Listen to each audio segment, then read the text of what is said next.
அப்படின்னு தான் எங்களை சொல்லி அனுப்புவார். ஏன்னா அது ஒரு தனி எங்கள் குருநாதனுடைய அந்த பாணி. இந்த ஸ்கூலே வந்து எப்படின்னா பஜனை மாத்திரம் இருக்கக்கூடாது, பிரவச்சனமும் சேர்ந்து தான் வரணும் அப்படின்றதுனால அது பழக்கத்தில் இருக்கணுன்றதுனால பிரவச்சனத்தோட சேர்ந்து தான் பஜனை பண்ணணும்னு சொல்லுவார். நானும் என்ன பிரவச்சனம் பண்ணலாம், ஒரு சின்னதாக ஏதாவது சொல்லலாம்னு வரும்போது நம்ம கண்ணன் மாமா தான் இந்த ராமர் எப்படி வந்தார் என்னன்றது அந்த கதையை சொல்லுவாங்க அப்படின்னு. சரி அதையே சொல்லுவோமே அப்படின்றதுக்காக சுவாமி பற்றி சொல்லணும்னு நினைக்கிறேன். சுவாமி பற்றி சொல்லணும்னா முதல்ல என்ன பற்றி சொல்லிக்கிறேன். குருவர் அனுகிரகேனைவ புமான் பூர்ணஹா பிரசாந்தயே அப்படின்னு யாரு சாட்சாத் வைகுண்டவாசியா இருக்கக்கூடிய ஸ்ரீகிருஷ்ணன் ஸ்ரீமத் பாகவதத்துல சுதாமாவை சந்திக்கிறார். அப்படி சந்திக்கும் போது சுதாமா யாருன்னா குச்சேலன், அவரை சந்திச்சு கட்டின்னு சொல்லும்போது அன்னைக்கு ஒரு குருநாதர் நம்மளுக்கு அனுகிரகம் பண்ணினாரே, அன்னைக்கு குரு அனுகிரகம் பண்ணினாங்கன்னா நாம இன்னைக்கு பூர்ணமா ஆகணும்னு யாரோ இப்போ குருவனுடைய அனுகிரகத்தையும் தெய்வத்தினுடைய அனுகிரகத்தையும் அவலம்பிச்சு இருக்கிற மகான்களோ சாதுக்கள் சொல்லல, சாட்சாத் வைகுண்டவாசி சொல்ற குருவுடைய அனுகிரகம் வேணும். உத்தம குருனா எப்படி இருப்பார்? ஒரு குருன்னா குரு அனுகிரகம் வேணும். குரு அனுகிரகம்னா குருன்றவர் எப்படி இருப்பார்னா துகாராம் மகாராஜர் பிரபத்துல சொல்லும்போது அப்பனா சரீகே கரிதித கால நாகி கால வேடா தயாலாகி. ஒரு உத்தம குரு என்ன பண்ணுவார்னா தான் எப்படி இருக்கானோ அப்படி அந்த சிஷ்யன் ஆகிடுவார். அதான் அவர் உத்தம குருனுடைய லட்சணம். இப்போ சில பேர் இருப்பா என்னன்னா எல்லாம் சொல்லிக் கொடுக்குறவா எல்லாரும் நேர்மையா இருப்பாளோ, தனக்கு ரகசியமா இருக்கிற சில விஷயங்கள்லாம் சொல்லி தர மாட்டான். ஏன்னா அதெல்லாம் சொல்லி கொடுத்துட்டேன்னா அப்புறம் இவரே தேவையில்லாம ஆயிடுமோன்னும். அவளை வச்சுட்டே பார்த்துக்கிட்டு நன்னா பாடிட்டு இருக்காரு பஜனை பண்ணாருன்னா, ஒரு சிஷ்யனுக்கு நல்லா சொல்லி கொடுத்தாருன்னா நீங்களே தேவையில்லை அந்த பஜனையை நானே பண்ணிடுவேன்னா அப்புறம் அவருக்கு உபயோகம் இல்லாமல் போயிடுமோன்னும். அப்படிதான் யாரா இருந்தாலும் உலகத்தில் அப்படிதான் இருப்பா, தனக்குன்னு சிலதை வச்சுட்டு இருப்பா. ஆனா உத்தம குரு லட்சணம் என்னன்னா அப்பனாசாரிக்கே கரிதி தற்கால, தன்னை மாதிரியே இந்த சிஷ்யனை ஆக்கிடுவாராம். சரி அப்படி இந்த சிஷ்யனை ஆக்கணும்னா அவனுக்கு என்ன, அவன் வந்து தவம் கடந்து ஒரு 50 வருஷம் சுஷ்ரூஷ பண்ணி இப்படி எல்லாம் பண்ணணுமான்னா ஸ்ரத்த மாத்திரம் இருந்தா போதுமா. நாகி காலவேலா தயாராகி, அக்ஷய திருத்திய புண்ணிய காலம் வரட்டும், சூரிய கிரகண புண்ணிய காலம் வரட்டும், சந்திர கிரகணம் வரட்டும், அந்த சமயத்துல தான் பண்ணுவேன்னு இல்லாதபடிக்கு அந்த சிஷ்யன் ஸ்ரத்தையா இருந்தான்னா போதும், குருநாதர் அனுகிரகம் பண்ணிடுவார், தன்னை மாதிரியே ஆக்கிடுவார். அதுக்கு மேல என்ன ஆச்சரியம்னா தன்னை மாதிரியே ஆக்கினதுக்கு அப்புறம் அந்த மாதிரி பல பேர் ஆக்கிறதுக்குள்ள சக்தியும் அந்த சிஷ்யத்தை கொடுத்துருவார். அதான் உத்தம குரு லட்சணம். அப்படி உத்தம குருவா இருக்கக்கூடிய நம்ம குருநாதர் விட்டல்தாஸ் மகாராஜ் எல்லாருக்குமே தெரியுமே எப்படி ஒவ்வொரு இதுவும் அப்பேற்பட்ட கோவில், ஆயிரக்கணக்கான பசுமாடு, நூற்றுக்கணக்கான குழந்தைகள் வேதம் படிக்கிறான். இப்படி ஒரு உயர்ந்த குருநாதர் இருக்கக்கூடிய நம்ம குருநாதர் விட்டல்தாஸ் மகாராஜுக்கு அவர் பண்ணக்கூடிய இந்த பஜனை, இந்த பாணி இதெல்லாம் வந்து பின்னாடி ஒரு 25-30 வருஷத்துக்கு அப்புறம் தொடர்ந்து இருக்கணும்ல. யாருமே வந்து ஒரு சிஷ்ய பரம்பரையை ஏற்படுத்தணும். அப்பதான் வந்து அவ பாடுறது அடுத்த ஜெனரேஷனுக்கு வரும், அவ பாடுறது அடுத்த ஜெனரேஷனுக்கு வரும் அப்படின்ற ஒரு ஆசைப்பட்டு 2001 அந்த சமயத்துல ஒரு பாகவத பாடசாலை ஆரம்பிப்போம்னு மனசுல வச்சிருந்து ஆரம்பிச்சா ரொம்ப யாரையும் பிரஸ்தாபிச்சுக்கல. அதே சமயம் 2001 மே மாசம் 18ஆம் தேதி 19ஆம் தேதியோ நான் என்ன பண்ணேன்னா இங்க குருநாதர் இருக்கார்ல விட்டல்தாஸ் மகாராஜ், அவருடைய அண்ணா ஸ்ரீதர் தீட்சிதர்னு பேரு, அவரும் ஒரு பெரிய மகான். அவர் எப்படின்னா நூற்றுக்கணக்கான வேதம் குழந்தைகளுக்கு வேதம் சொல்லி கொடுத்து பூர்ணமா அத்தியனம் பண்ணி கிட்டத்தட்ட 50 வருஷம் 60 வருஷம் வேதம் சொல்லி கொடுத்தே அவர் வந்து தன் வாழ்க்கையை நடத்தின மகான். கும்பகோணத்துல இருக்கார், ஒரு நல்ல பாடசாலை நடத்தி அப்படி நூற்றுக்கணக்கான குழந்தைகள். இன்னைக்குமே நீங்க நன்னா வேலை சொன்ன யார் உங்களுடைய குரு, ஸ்ரீதர தீட்சிதருடைய சிஷ்யனா, அவர் மாதிரி தானே சொல்லுவா அப்படின்னு இந்த பெருமை, அந்த பேர் அவர் அப்பேற்பட்ட பேர். அவருடைய பாடசாலையில படிக்கணும் தான் நான் வந்தேன், வேதம் படிக்கணும் தான் வந்தேன். எதற்கு இது நம்ம வாழ்க்கையில இந்த ஒரு என்ன சொல்ற டர்னிங் பாயிண்ட்னு சொல்லுவோம் பாருங்க, அந்த மாதிரி ஒன்று நடந்தது 2001. நான் அங்கே வந்து அக்ஷராபியாசம் பண்ணி எழுதிட்டு இருக்கேன். திடீர்னு குருநாதரும் ஒரு 2 பேர் அப்போதான் முதல் தடவை பார்க்குறாங்க. 2001 மே மாதம் அது 19ஆம் தேதி வச்சுக்கோங்க. அவர் வந்து இறங்குறார், வந்து தன் அண்ணா கிட்ட ஏதோ பேசணும்னு வரார். வந்து பார்த்துட்டே இருக்கும்போது நாங்கள் அங்கே அக்ஷரம் எழுதிட்டு இருந்தோமா, நானும் என் தம்பிக்கு வம்சீதரன் பேரு, 2 பேரும் அக்ஷரம் எழுதிட்டு இருக்கோம். அவருக்கு என்ன தோணுதுன்னு தெரியல, எங்க 2 பேரையும் பார்த்த உடனே அவருடைய அண்ணா கிட்ட பொறுப்புல தானே இருக்கும்.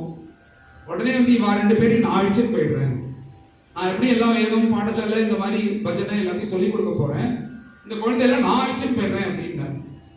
அன்னைக்கு அழிச்சுட்டு போயிடுறேன்னு அவர் சொன்னதுடைய ரீசன் எனக்கு அன்னைக்கு தெரியல, இன்னைக்கு தான் தெரியுது. இப்படி ஒரு பஜனை பண்ண வைக்கணும்ன்றதுக்காக அன்னைக்கு அழிச்சுட்டு போயிருக்காரு. அப்படி குருநாதருடைய சங்கல்பம் என்னன்னா, நானும் வேதம் படிச்சுட்டு எல்லாரும் போல அந்த மார்க்கத்துல இருந்து இருக்கிறதுக்காக வந்தவன் தான்.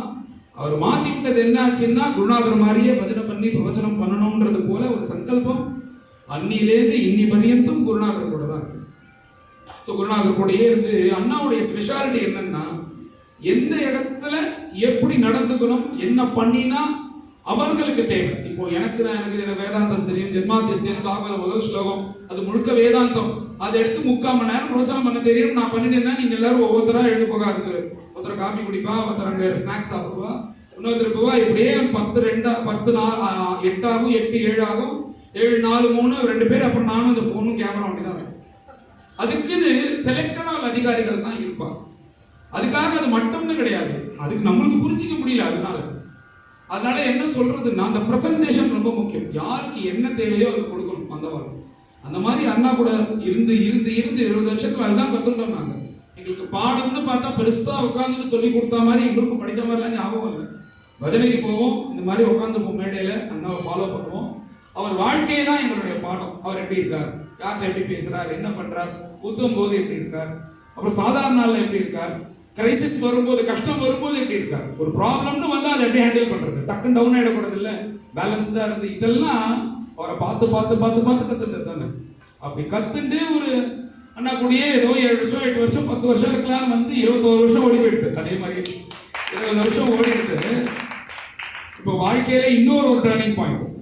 அது என்னதுன்னா, 2021 ஜூன் மாசம். அந்த ஜூன் மாசத்துல இந்த மே கடைசி இந்த மாதிரி அண்ணாவோட பிறந்த நாள் வந்து இந்த மே 18 வரும்.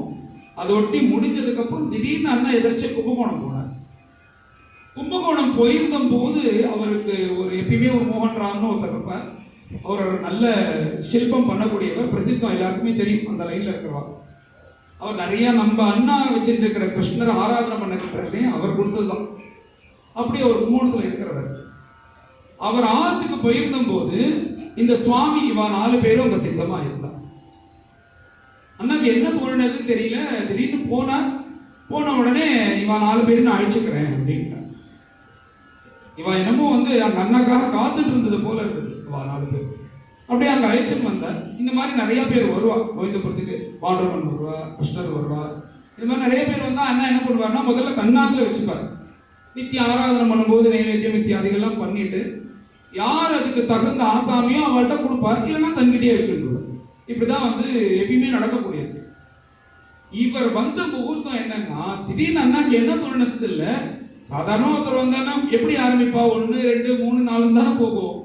முதல்ல ஏகதின சுந்தரகாண்ட பாராயணம் வச்சுப்போம், அடுத்தது நவாகம் வச்சுப்போம், சீதா கல்யாணம் பண்ணுவோம், அப்புறம் ஏதாவது கொஞ்சம் கொஞ்சமா தானே போகும்னு நினைப்பா. அண்ணாக்கு என்ன தோணுன்னு தெரியல. இவர் வந்த முகூர்த்தம், வந்த நேரம் சாம்ராஜ்ய பட்டாபிஷேகம் ஏற்பாடு பண்ணணும்னு பண்ணிட்டு, நீங்க எல்லாரும் யூடியூப்ல பார்த்துருப்பீங்க. அந்த செகண்ட் வேவ் கோவிடும் போது தான் அந்த சாம்ராஜ்ய பட்டாபிஷேகம் நடந்தது.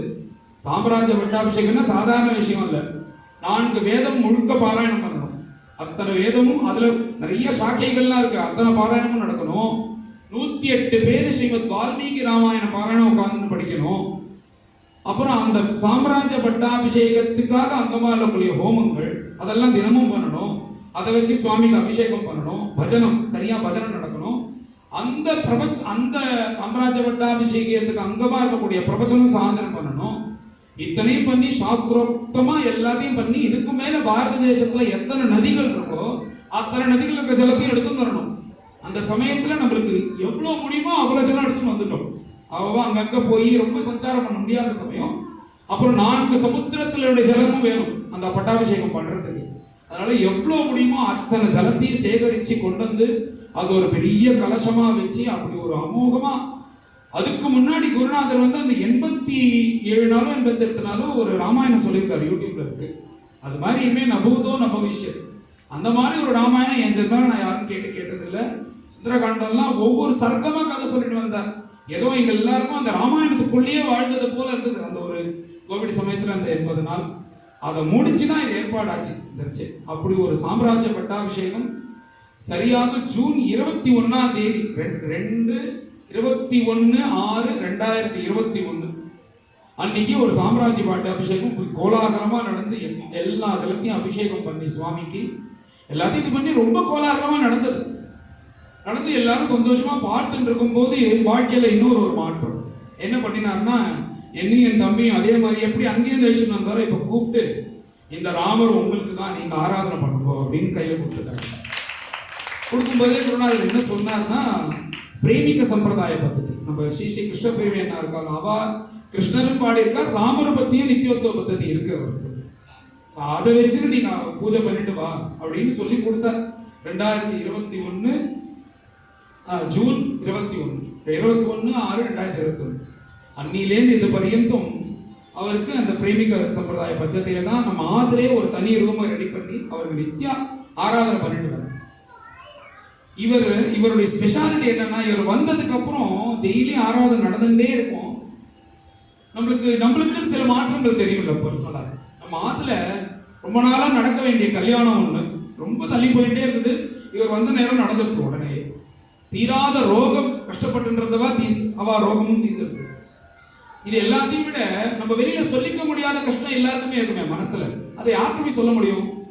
அந்த நம்மளே கஷ்டப்பட்டுட்டே இருப்போம். சொன்னாலும் அவளுக்கு புரிஞ்சிக்கவும் முடியாது. என்ன அவ சொல்யூஷன் கொடுப்பாலே இருக்கிற அந்த சொல்யூஷன் நம்ம மனசுல போய் படாது. வாழ்க்கையில எல்லாருக்குமே இது அனுபவிச்சிருப்போம் இந்த இடத்த. அதை யார்கிட்ட சொல்ல முடியும்? என்ன ஆச்சரியம்னா, இவர் ஆராதனை பண்ண அது எங்க போச்சுன்னே தெரியல என் மனசுல. அதுவும் மாயப்படுது. அப்பேற்பட்ட மங்கள மூர்த்தி இவர் வந்ததுக்கு அப்புறம் தத்தா ஆரம்பியனந்தஸ்ய சர்வ சமர்த்திமான்ன்ற போல நம்ம ஆத்துல அத்தனை மங்களமும் நம்ம ராமரால கிடைச்சது. இது நான் கிட்டத்தட்ட 2 வருஷமா ஆராதனை பண்ணிட்டு வரேன். இப்ப எடுத்த 21 பார்க்கலாம். இப்ப 2-3 வருஷம் ஆகுது. எனக்கு ஒரு அதுக்கப்புறம் ஒரு இப்ப இந்த 2024 மே மாசத்துக்கு அப்புறமே ஒண்ணு தோணிட்டு இருந்தது. நம்மளுக்கு இப்படி ஒண்ணு சுவாமி அனுகிரகம் பண்ணியிருக்கார். அவர் எப்படி இருப்பார் ராமர்னா, விஷாதராஜ சுகிருத சூஜித சௌஷீல்ய சாகரா. அவர் சக்கரவர்த்தி திருமகனாதான ராமாயணத்துல இருந்தார். அவர் அங்கே இருந்தாலும் அவருக்கு அது பிடிக்கலையா. ஏன் பிடிக்கலன்னா, இப்படியே 4 பேர் செக்யூரிட்டியை வச்சுட்டு ஒரு சிம்மாசனத்துல உட்காந்துட்டு நீ வராத நான் வராதுன்னு தடுத்துட்டு உடம்பு முழுக்க நகையை போட்டுட்டு உயர்ந்த 10 வஸ்திரத்தை கட்டிட்டு முகம் மாத்திரம் தான் தெரியும், பாக்கி மூச்சு எல்லாத்தையும் போட்டு ராஜானா எப்படி இருப்பார் சக்கரவர்த்தினா அப்படி இருக்க பிடிக்கலையா. அதனால அவர் என்ன பண்ணினார்னா, இந்த மாதிரி அவர் ஒரு பித்ருவாக்கிய பரிபாலனம் அப்படின்ற ஒரு வியாஜத்தை வச்சுட்டு காட்டுக்கு கிளம்பிட்டார். கைகை மூலியமா காட்டுக்கு கிளம்பி வந்துட்டார். காட்டுக்கு கிளம்பி வந்தா யாரும் கிடையாது. அப்படியே ஒரு 1.5 முழத்துக்கு ஒரு மர உருவி தரிச்சுட்டு உடம்புல எந்த வஸ்திரமும் இல்லாம ஒரு ரிஷிவேஷம் கொண்டு அவருக்கு என்ன ஆசைன்னா, ஒவ்வொருத்தர் ஆதியா கதவை தட்டிட்டு வராராம். அவன் அங்கேருந்து நேரா வருவார். சரபங்கர் கதவை தட்டிட்டு, சரபங்கரே எப்படி இருக்கேன்னு வந்து கேட்கிறார். ராமாயணத்துல சரபங்கருக்கு அனுகிரகம் பண்றார். அப்புறம் அங்கேருந்து அகஸ்தியருடைய கதவை தட்டுறார். அங்க அகஸ்தியருக்கு அனுகிரகம் பண்றார். அகஸ்திய பிராதா இருக்கார், அவருக்கு அனுகிரகம் பண்றார். அப்புறம் தண்டகாரண்ய ரிஷிகள் அத்தனை பேருக்கும் அனுகிரகம் பண்றார். அங்கேருந்து வந்து அடுத்தது கிஷ்கிந்தா காண்டத்துல வாழைக்காய் கூட மண்ணாடிட்டு இருந்த அந்த சுக்ரீவன அகண்ட வானர ராஜ்யத்தை கொடுத்து சந்தோஷப்படுத்தினார். ஆஞ்சநேய சுவாமியை சக்கியம் பண்ணிட்டார். அங்கேருந்து விபீஷண சுவாமி சக்கியம் பண்ணிட்டார். அப்புறம் முக்கியமா சபரியுடைய ஆசிரமத்துக்கு போய், ஸ்வதங்கர் ஆசிரமத்துக்கு போய் சபரிக்கு மோட்சத்தை கொடுத்தார். இப்படி அவருக்கு என்னென்ன ஆதிலே அவருடைய சிம்மாசனத்திலே கொண்டு சக்கரவர்த்தி திருமணா இருக்கிறது அவருக்கு பிடிக்கல. அதனாலதான் இந்த பித்ருவாக்கிய பரிபாலனம்ன்ற இந்த ஒரு வியாஜம், இந்த சத்தியத்தை காப்பாற்றணுன்றதுக்காக எப்படி எல்லாருடைய ஆகமும் தேடிட்டு போனாரோ அதே போல எனக்கு தோணினது, இந்த இவர் கொடுக்குற இந்த ஆனந்தமானது எல்லாருக்கும் கிடைக்கணும்ன்றதுனால அதுக்கு ஒரு ராமகிருபா தர்பார் அப்படின்ற ஒரு அமைப்பை ஆரம்பிச்சு நம்ம யாரெல்லாம் ஆசைப்படுறாலோ, எப்படி ராமர் பக்தாருடைய கதவை தட்டி போனது போல யாரெல்லாம் ஆசைப்படுறீங்களோ ராமரோட வந்து ஒரு 1.5 மணி நேரம் சத்சங்கமானது யாரெல்லாம் ஆசைப்படுறீங்களோ வாரத்துல நடக்கும். உங்களுக்கு வேணுங்கிறது என்னன்னா, ஸ்ரத்தா பக்தி இருந்தா போதும். பாக்கி விஷயங்கள் லௌகிக விஷயங்கள்லாம் 2ஆம் பட்சம் தான். இது இருந்ததுன்னா ராமன் அது வந்துருவார். இதுக்கு நான் கூப்பிடலாமா, நான் இதுக்கு அதிகாரியா, இந்த மாதிரிலாம் எதுவுமே இல்லை. அவர் புகரோடு ஐவரானோன்னு கட்டிட்டாரோனும். அதனால அப்பேற்பட்ட ராமர் அதனால இந்த ராமகிருபா தர்பார்னு ஆரம்பிச்சு நிறைய பேர் கூப்பிட்டு இருக்கா. எல்லாருக்கும் பரம சந்தோஷம். சத்சங்கமானது நடந்துட்டே இருக்கு. இது எல்லாருக்கும் தெரியணுன்றதுக்காக யூடியூப்லயும் லைவ் பண்ணிட்டு இருக்கோம். நீங்க எல்லாரும் யூடியூப்ல போய் ராமகிருபா தர்பார்னு அந்த சர்ச் கொடுத்து எல்லாரும் சப்ஸ்கிரைப் பண்ணிட்டுக்கோங்க. இந்த பஜனை சத்சங்கம் எல்லாம் உங்களுக்கு வந்துட்டே இருக்கும். அதனால இப்படி ஒரு ராமர் வந்து நம்மளுக்கு எல்லாம் சந்தோஷத்தை கொடுத்தார். நிறைய பேருக்கு வந்து என்ன ஆத்துல ஏதாவது நல்லது நடத்தணும்னு ஆசை இருக்கு. அவளுக்கு என்னன்னா நம்ம என்ன பண்ணணும், நம்ம கூப்பிட்டா அவ வருவாளா, ஏதாவது யோசிப்பாளா அப்படின்ற ஒரு எண்ணம் நிறைய பேருக்கு இருக்கு. இப்போ சத்சங்கத்திலே இருக்கிறவாளுக்கு இல்லை, இப்போ சாதாரண ஜனங்கள் எத்தனையோ பேர் இருக்கா. அவள் எல்லாருக்கும் ஏதாவது நல்லது பண்ணணும்னு ஆசைப்படுறா, ஆனா என்ன பண்றதுன்னு தெரியல. அந்த மாதிரி உள்ளவாளுக்கு இது ஒரு ஆப்பர்ச்சுனிட்டி போல பகவான் கொடுக்குறார். ராமரோட வந்து சத்சங்கத்தை அனுபவிச்சு ராமர் வந்து அந்த அனுகிரகம் பண்ணிட்டு கிளம்புவார். இதுதான் இந்த ராமகிருபா தர்பார் அப்படின்றது.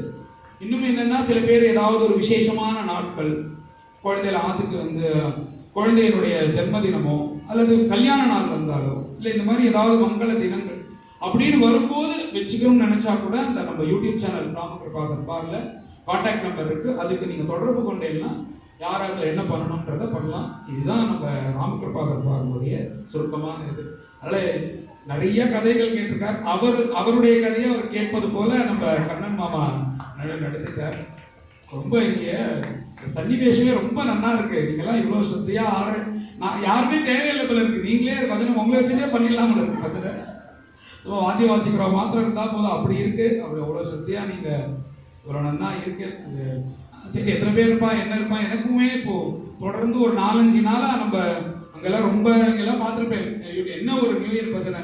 இனிமே வந்து இது மேல அவரை மாதிரி இனிமே யாரும் பண்ண முடியாது. அப்படி ஒரு பஜனை பண்ணி கூடயே இருக்கிறது. அண்ணா கதையில சொல்லிட்டே இருக்கும்போது ராமர் தர்மாத்மான்னு தேவி சொல்லணும், சீத்தை சொல்லணும். வெளியிலேருந்து சும்மா ஒரு மணி நேரம் பார்த்துட்டு போறவ வந்து தர்மாத்மான்னு சொன்னா அவர் முன்னாடி நான் எல்லாரும் அப்படியே பெரிய யோகி மாதிரி உட்காந்து நடிக்க முடியும். கூடயே இருக்கிறவளுக்கு தான் தெரியும் நாம எப்படி இருக்கோன்றது. அதே போல நாங்க அண்ணன் கூடயே இருக்கோம்ல, நாங்க சொல்லணும் இது வெள்ள பஜனையா இல்லையான்னு. அதனால நாங்க வந்து அசந்து போயிட்டோம் எல்லாரும். இப்படி ஒரு பஜனை யாரால பண்ண முடியும்? அவருடைய வயசு என்ன, அவருடைய எனர்ஜி என்ன, அவரை பார்க்கும்போது நம்மளுடைய அலுப்பெல்லாம் போயிடுறது, தெரிஞ்சு ஓடிடுறது. அப்படி ஒரு எனர்ஜியா ஒரு பஜனை. அதுல இருந்ததுனால கொஞ்சம் சிரமமா இருந்தது. ஆனா இப்ப கொஞ்சம் தேவலாம். நானே பயந்துட்டே இருந்தேன், தொண்டை ஒழுங்கா பேசணுமே அப்படின்னு. ஆனா பரவாயில்ல, சுவாமி பார்த்துக்கோ, நான் பார்த்துக்கிறேன் அப்படின்னு சரி பண்ணிட்டாரு. அதனால ரொம்ப நல்லா இருந்து நீங்களா ரொம்ப ஸ்ரத்தையா இது பண்ணினேன். பேர் என்ன? சேஷாத்ரி அவா தம்பதிகளுடைய சஷ்டி பூர்த்தி. இப்படி பக்தியோட சேர்ந்து பண்ணினா ராமர் என்ன பண்ண மாட்டார்.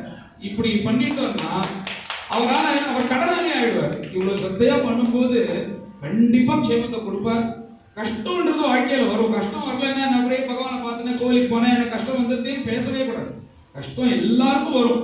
அந்த கஷ்டத்தை எப்படி தாண்டோம், நம்ம எப்படி இருக்கோன்றதுதான் விஷயம்.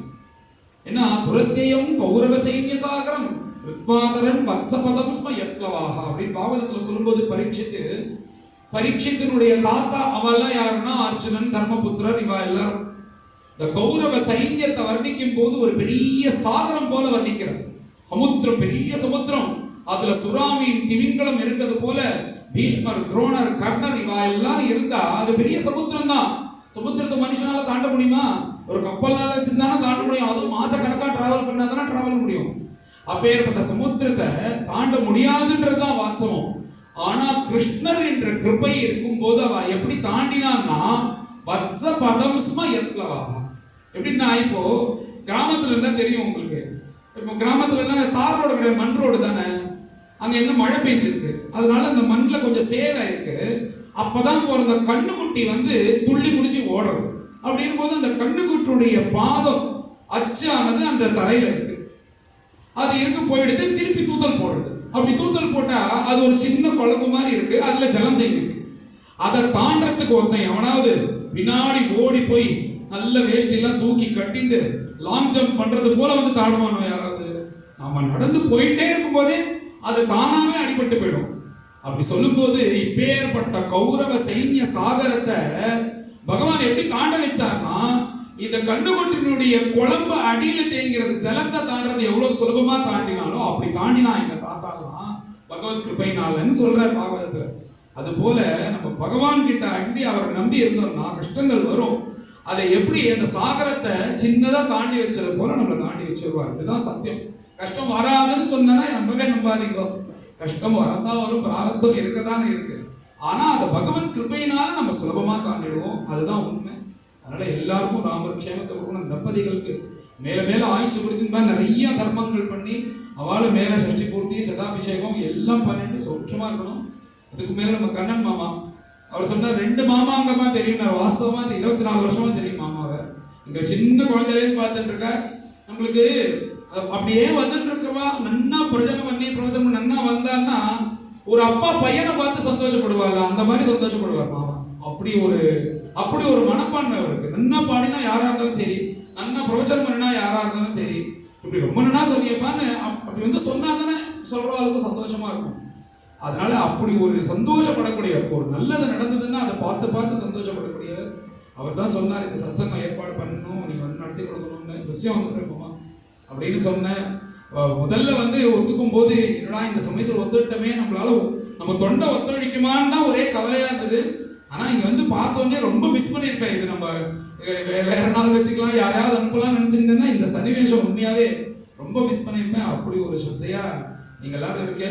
வேலை கல்யாணாஷ்டபதி பாடிட்டு அப்படியே 2 பாகம் பாடி போட்டு கோபி வதனேந்து மண்டனம்